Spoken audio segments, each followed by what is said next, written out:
I'm delighted to welcome today a very special guest, a very special guest even, Dan Goodwin from CYA Consulting in America. Welcome, Dan. Well, thank you, Elaine. Great to be here. Thanks for the kind invitation. So let's start with the end and kind of go backwards at this point. CYA Consulting, it always makes me smile when I say that, because I know what it stands for. Do you tell me you tell our audience what it stands for? Absolutely. This stands for Cover Your Assets, in case you heard it differently in your part of the world. It always makes me chuckle. So what do you mean by cover your assets? Well, it's a little, obviously it's a little tongue in cheek. I basically used it as a pattern interrupt to get exactly what you described, to get a chuckle or at least a raised eyebrow to figure out what is this cheeky guy from North America doing. So yeah, that's how it came about, and it came out of my Cover Your Assets came out of my professional background in investigations. So you've done quite a lot of investigations, haven't you? Hundreds and hundreds, probably more than hundreds. When you were doing some internal investigations with Fortune 100 companies way back. So tell us about those and how you honed your skills, Dan. Sure. So yeah. So I started with a Fortune 100 company, and when I was promoted to a security investigator back in the mid 90s, I was sent to the John Reed School of Interview and Interrogation Technique in Chicago, Illinois.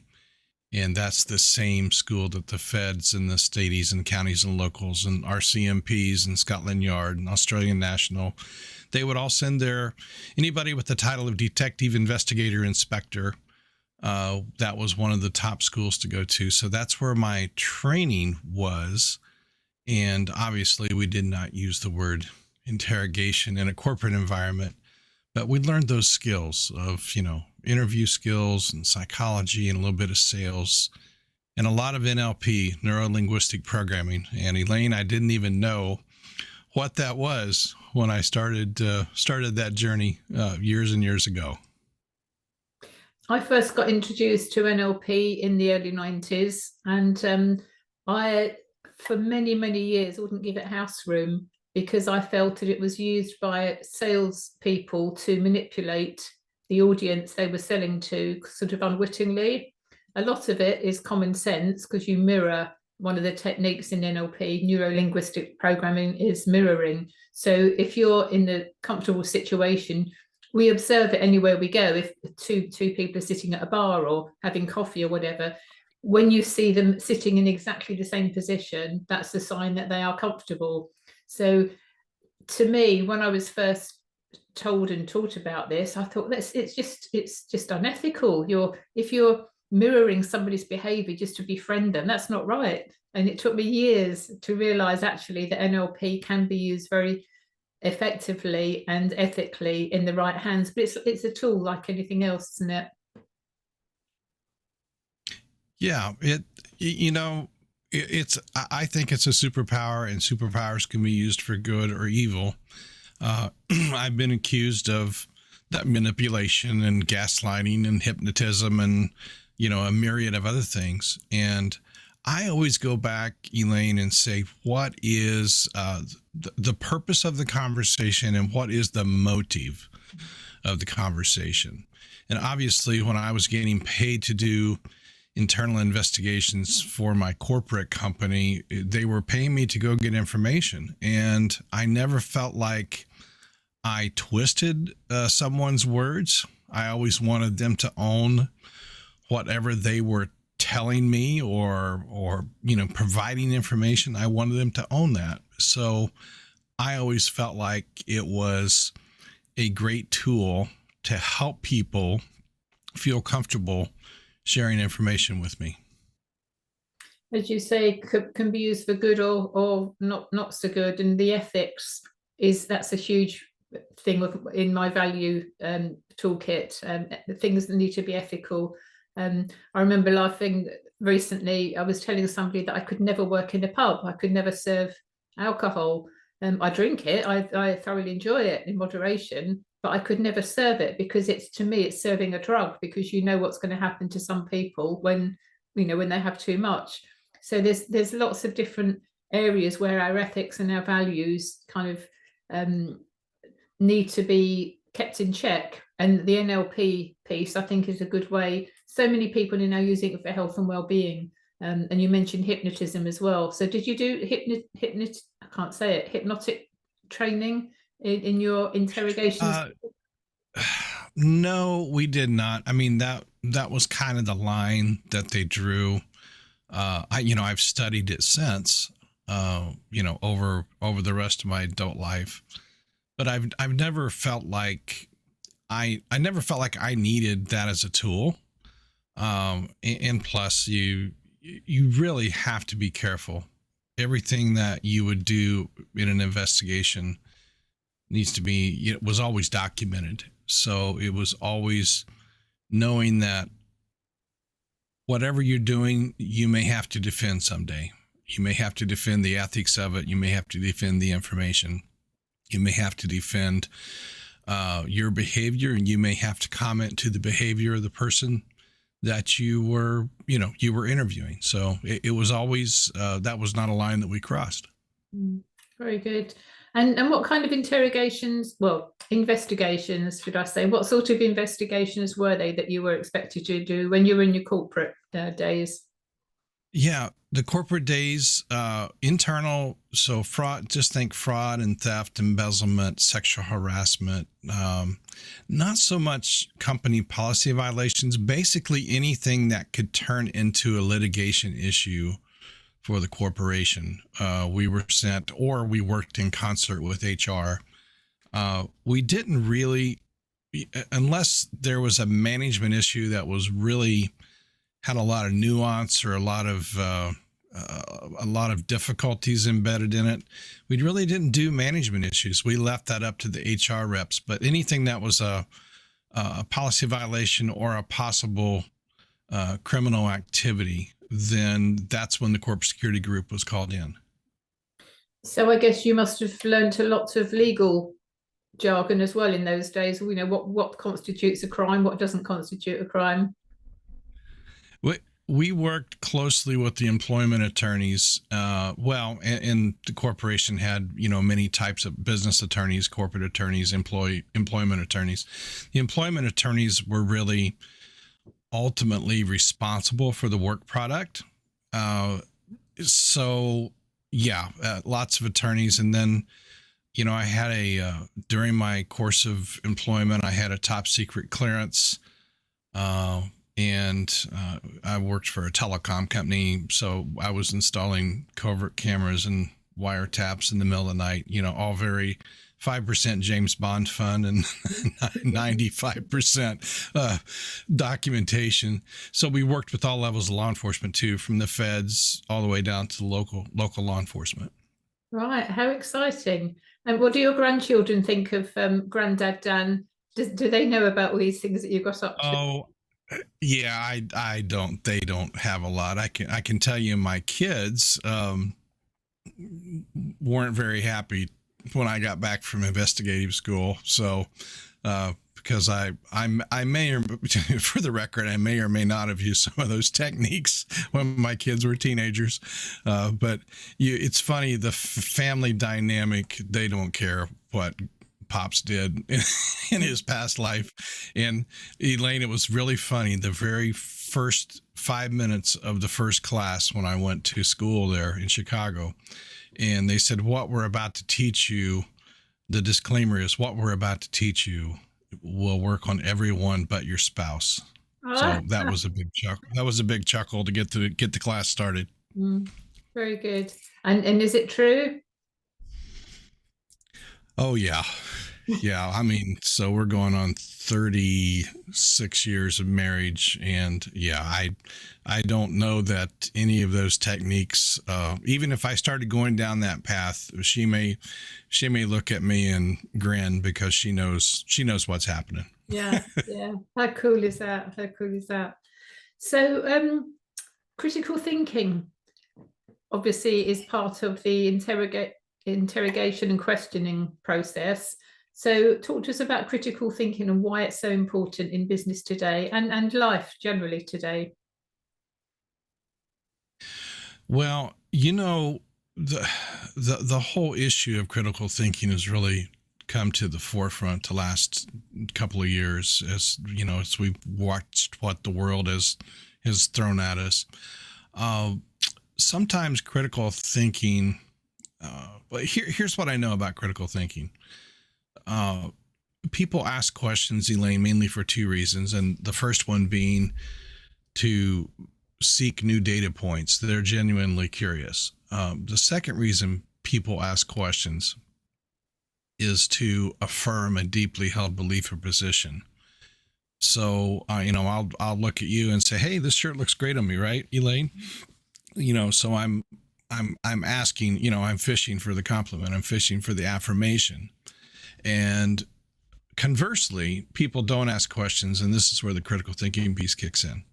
People don't ask questions because they don't seek new data points, because if they're seeking those, they have to process that information, and then they have to either take action or inaction, for which there are consequences, agnostically, good or bad, because it could go either way depending on if you take action or inaction. And also it blows up their paradigm. If they go back and share with their tribe, whatever they ascribe to, be that friends and family, church, social work, if they go back and share with their tribe that they've come to a new conclusion that isn't a part of the group think, then it can really mess their paradigm up. And a lot of people are walking around on autopilot. They're in trance because they're doing the same thing over and over. My job as a coach consultant and as an investigator is to throw those pattern interrupts and throw those monkey wrenches into their patterns of thinking to help them get real with their self. So I was accused, well, it's coming up 3 years now, isn't it? When the world changed, and I was accused of, oh, you're not using critical thinking. And I had all these bright young things telling me I was completely mad.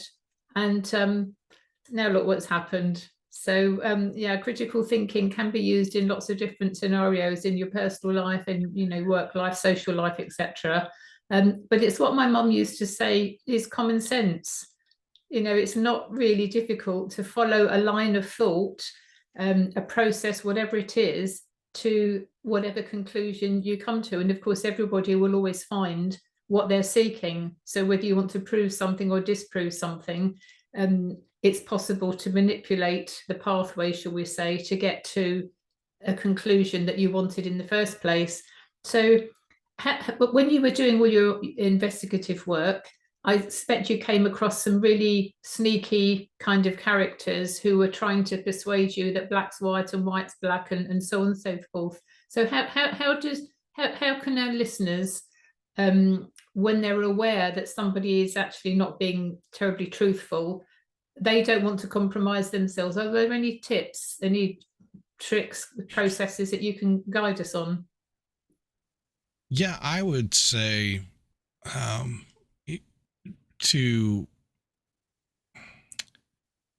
stay calm and focused. A lot of people, especially those that try to manipulate you and your thinking, and they're trying to convince you, will play to the emotions. Or if they don't think they can get you that way, they will start trying to hit the hot buttons, right? They'll start trying to agitate, or maybe they're bringing up something from the past. So here's what I know about the emotional and the chemical balance, Elaine, is when somebody gets triggered, and that can be good or bad, but typically we equip that with bad news. But when you get triggered, you're doing adrenaline and cortisol dumps in your brain, and it takes about 30 minutes minimum for that chemical balance to restore itself.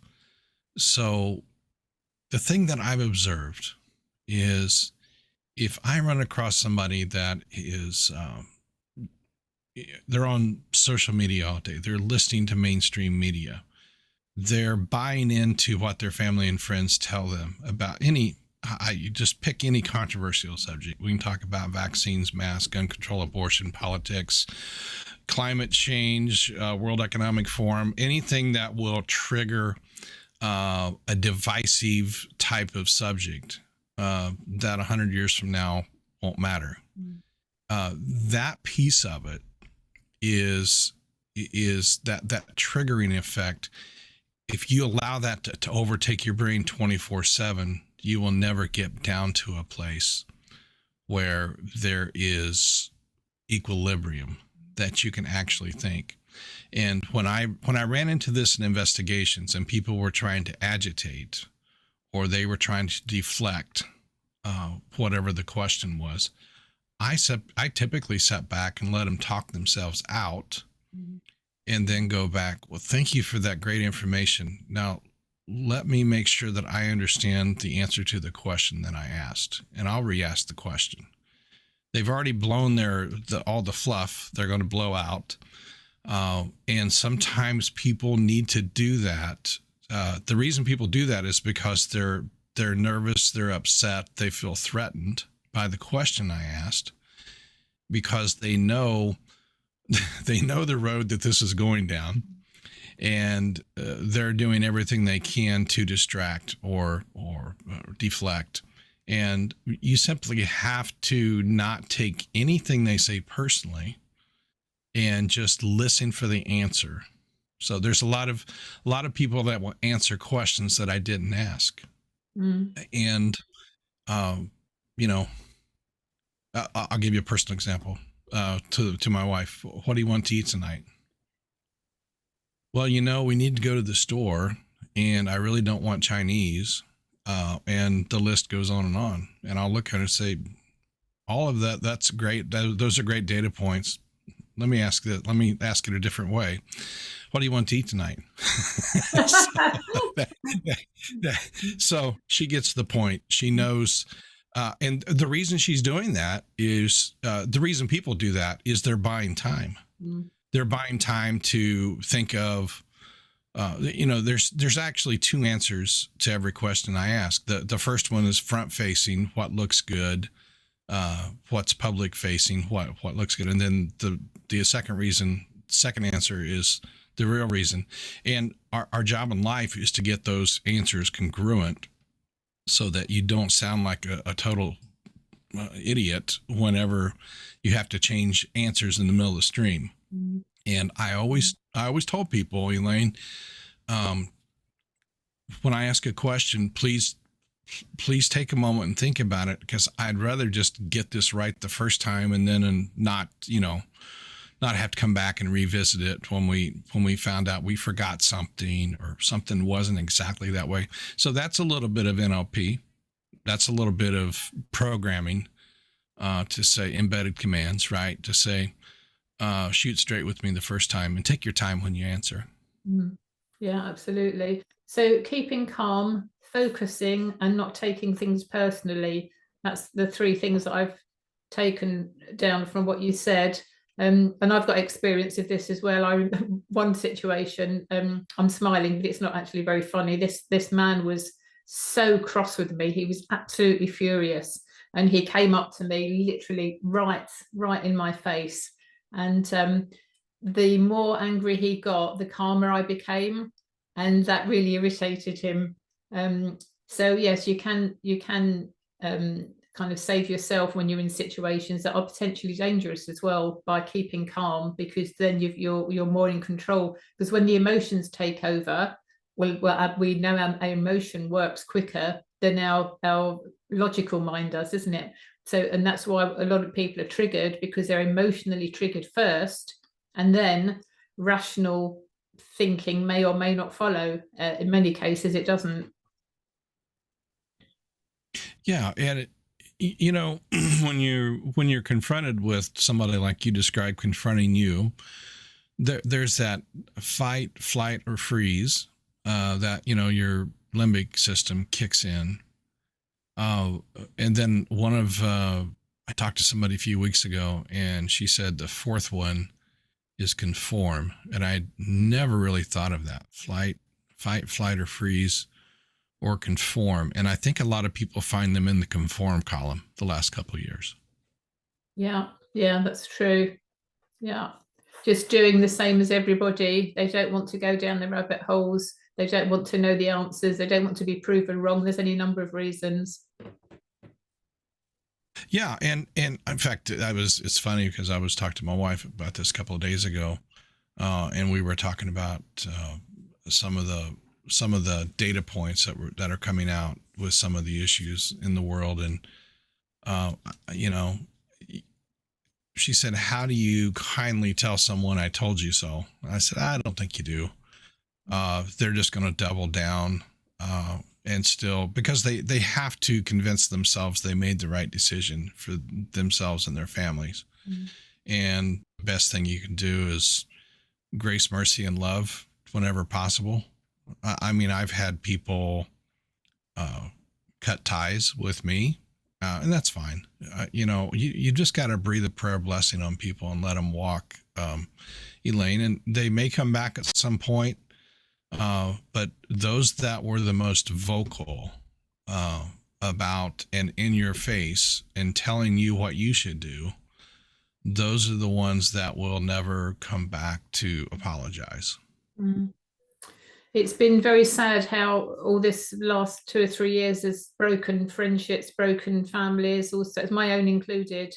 It's very difficult at times, because I can't have a generic conversation now with some people, because it just always leads back to the I've never said I told you so, but the look on my face and my behaviours, obviously people don't want to see. So I just have to, I've learned to keep my thoughts to myself in some situations, and as you say, send love and blessings to people in the hope that one day they will realise and hopefully live happily ever after. Who knows?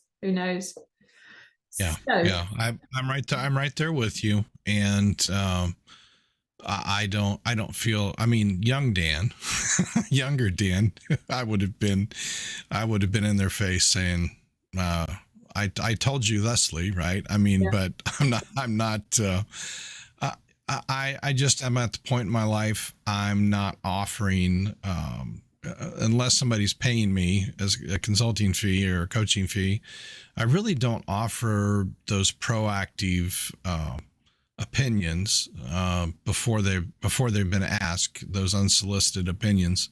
I would have when I was younger. I would have, because I used to do that for free entertainment. Mm-hmm. Used to stir people up and get them wound up. But I'm just at a point in my life, and you know what? They just need to go and live their life, and wish them well. Yeah, absolutely. Yeah, definitely on the same page there, Dan.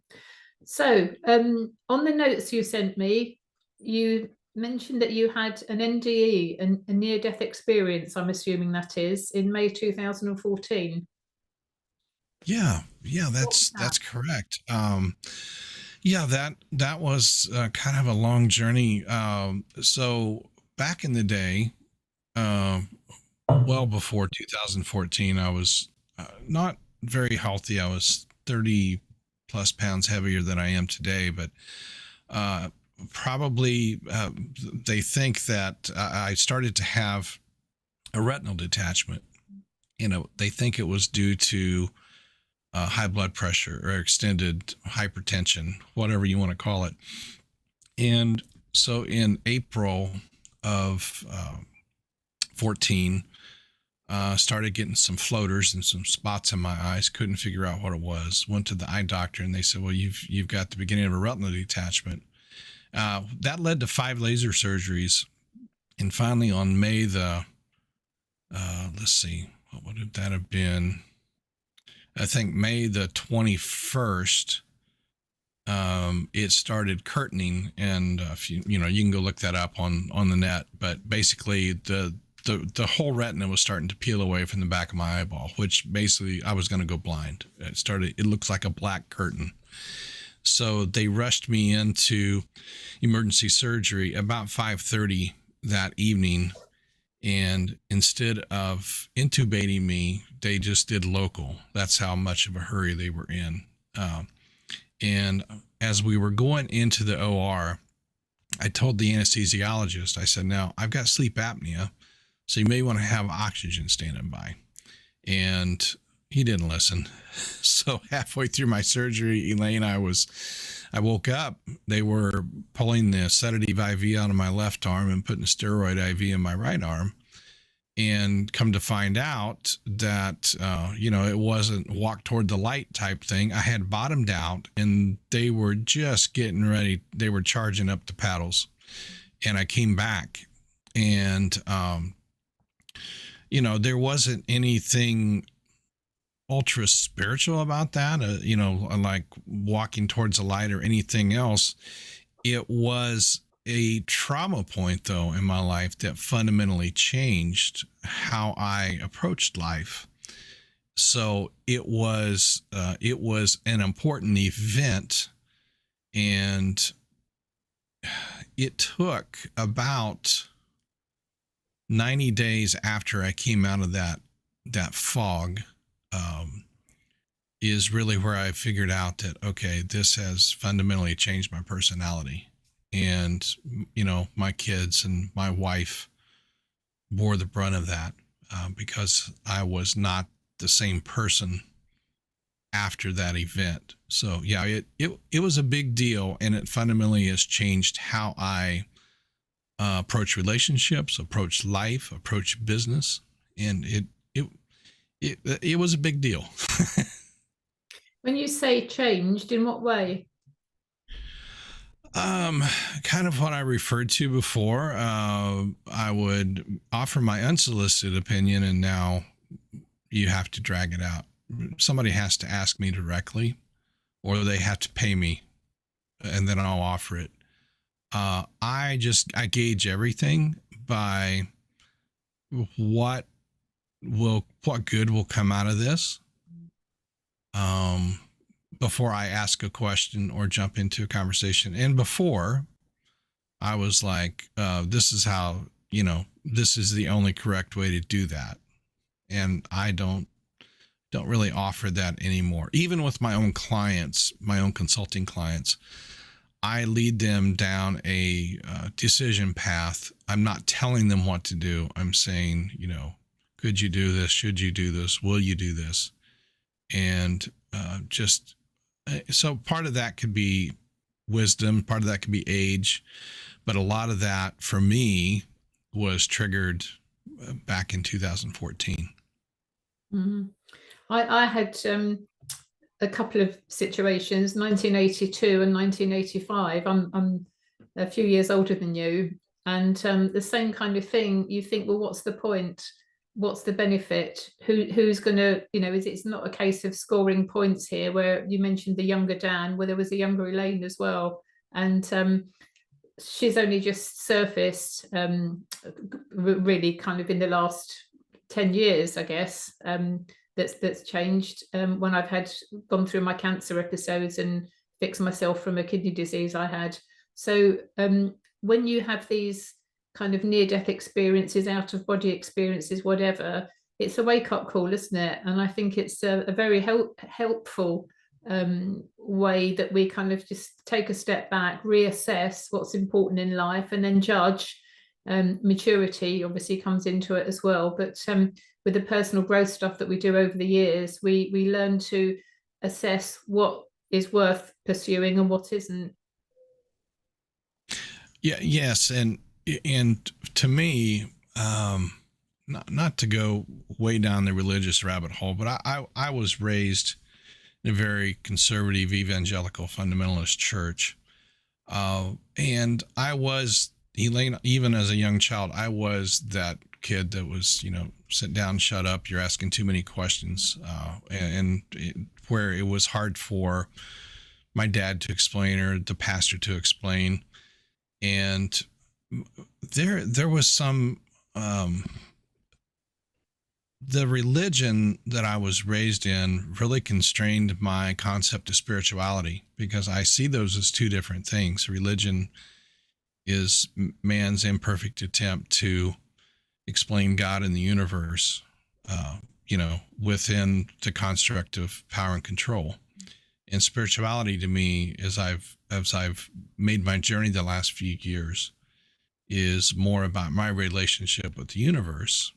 And what I'm saying now could be heresy to the church that I grew up in, but it is I think we're all on the journey, and that piece of it also was part of that, just letting it go and let people pursue their own journey without commentary from me, unless they solicit that commentary. And then if they say, I'm thinking about doing this, Dan, what do you think? That is a different that's a different level of conversation versus, Elaine, I see that you're headed down this path, and I think it's the wrong path for you. Yeah, and it's in some respects it's a subtle difference. On another level, it's actually huge, isn't it? And it's life changing for some people. I made the mistake of being too vocal, and that's why family members. There's only one now that's still a challenge, and it's a very important one, sadly. But the others have all kind of come round, and they're okay. Although our opinions still differ hugely, but they're not topics that we can talk about. What, apart from the keep calm, focus, and don't take things personally, is there anything else that you can offer for CEOs, people who need to be in control of their business all the time, but perhaps are struggling with overwhelm? They don't know which way to turn, apart from calling Dan Goodwin in to help them unravel things. Yeah, I would say always go back to the question of motive. Why am I saying this? Why am I asking this? Why are they saying this? Why are they asking this? And this is going to sound woo-woo and out there, but I mean, love is the frequency. Love is the answer. And when you refuse to let others sow the dissonance, right? To embed that in you, and you stay open and curious, a lot of things can solve themselves. When somebody gets out of control, I always look and say, wonder what's going on in their life. When somebody reacts to you, Elaine, in a explosive way, is that something that is a stress that happened today, or is this a trauma from childhood? Why are they reacting this way? And I'm not a psychologist, I'm not a psychiatrist. I do have a good read on people, and pretty quickly too. And people say, well, you, especially since 14, they say you've become more intense. And I would say I've become more focused on things, because when somebody is facing the overwhelm, the first thing I would say is, what is triggering your response to this? Why are you overwhelmed? Did you have a parent that was a perfectionist or expected you to be perfect, right? Is there some religious training in your background that says you are less than, that you are unworthy, no matter how hard you try? And those two questions, those are two of the biggies. And then when you can relax into the person you are and strive daily toward the person you want to become, you start to see that for other people. Again, you shouldn't impose your vision on them. They should reach out and claim the vision for themselves. And sometimes, you know what? Sometimes that means somebody leaves a company, and that's okay. Again, you need to breathe a prayer of blessing on them and wish them all the success in the world. Yeah, absolutely. It's about going with the flow, isn't it? And the flow sometimes doesn't go where we want it to go, but it always goes in the right direction for us. I often Absolutely. say the older I get, the less I do, the more I achieve. And that's because I'm getting out of my own way. I'm not putting obstacles in the way and questioning everything that's actually not relevant. We tend to tune in more to our own, our own frequency, don't we, as we get older on this journey in life? Because as you mentioned earlier on, we're just a nanosecond in the whole universe. But if we can go through it in a nice way that helps other people, serves people with kindness and love, then I think we've done pretty okay. I totally agree. And the older I get, the more I believe that, and the more I want to be available to my family, to my friends, and support them on whatever journey they choose for themselves, and do it celebrating them, not making them feel that they've been judged or that they're not doing and living up to their potential. I just want to make sure that everyone has the opportunity that I have. Coming back from a near death changed my life. I would not wish it on anyone, but it's a part of my story at this point. Excellent. So thank you very much for your time today, Dan. How do people get hold of you? The best way, the playground I play in is on LinkedIn, and it's Dan Goodwin, CYA Consulting. I'm not a secret agent. You can you can find me on LinkedIn. I'd love to connect there. That's where 90+% of my business comes from. My relationships, my professional relationships, are right there on LinkedIn. Marvelous. Thank you so much, Dan. It's been a pleasure speaking with you. Thank you, Elaine. It's been great being here.